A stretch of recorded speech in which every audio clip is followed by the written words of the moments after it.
Et oui, c'est mon petit chat, Mars, qui a bien grandi maintenant. Il a,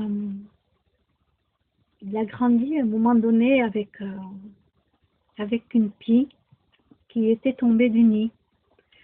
J'habitais à la campagne à l'époque et cette pie était tombée du nid. Donc j'ai demandé conseil au vétérinaire qui m'a dit que les bébés pies, on ne pouvait pas les remettre dans le nid même en mettant des gants parce que les parents allaient les rejeter hors du nid.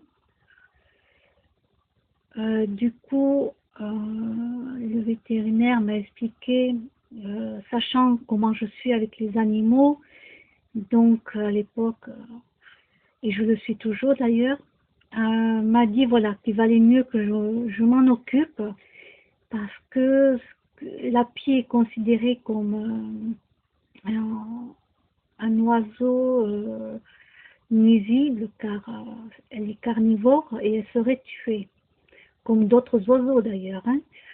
Mais voilà, je voulais la mettre dans une association pour les oiseaux, mais non, c'était pas possible parce que voilà, la pie, elle aurait été de toute façon tuée.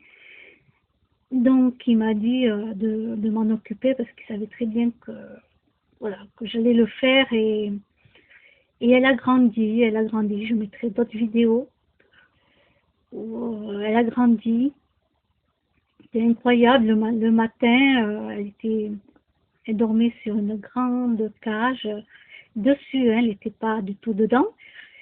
Et le matin, j'arrivais, je lui parlais et je tendais le bras et elle venait se mettre sur mon bras. Et j'ouvrais donc les portes-fenêtres et je la déposais sur le balcon en bois. Voilà, c'était mon petit rituel du matin. Et elle a grandi, puis malheureusement, un jour, elle s'est fait mordre par un rat de campagne, parce que la pie, Oi, on l'avait appelée Oi, parce qu'on ne savait pas quoi donner comme nom. Ce qu'elle faisait, c'est qu'elle marchait beaucoup, malgré qu'on la faisait voler, parce que notre but, en tout cas, n'était pas de l'apprivoiser, c'était de la nourrir, de l'aider à grandir, de voler et qu'elle aille faire sa vie.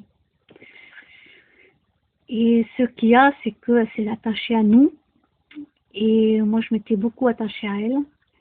Et c'était ce que m'avait dit le vétérinaire. Parce que moi, je lui avais dit que je voulais qu'elle fasse sa vie, mais c'est un oiseau qui s'attache à l'être humain qui s'en occupe. Donc, c'est pas facile de refaire vivre une pie quand on l'a sauvée dès le début.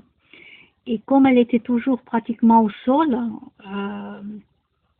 elle a eu une morsure de rat de campagne. Je l'avais ramenée chez le vétérinaire pour savoir, parce que je l'ai entendu crier, mais je n'avais pas vu qu'est-ce que c'était et il me l'a confirmé. Et j'en ai beaucoup, beaucoup souffert. Voilà. Mon chat, Mars, pendant un bon moment, donc à la campagne, quand il voyait une pie dehors par la fenêtre, il pleurait. Il pleurait. Et moi, je venais lui parler, je regardais la pie. Ben moi, je pleurais aussi. Voilà. Donc, même en 2017, je vois souvent des pies et parfois j'y repense. J'y repense. Bon, Mars, ça va, c'est passé. Moi, ça va. Ça va un peu mieux. Et mais elle me manque. Elle me manque. Mais voilà, je voulais partager ce moment avec vous, cette photo, comme quoi deux animaux différents peuvent vivre ensemble et qu'un chat n'est pas simplement qu'un chat, c'est un être vivant.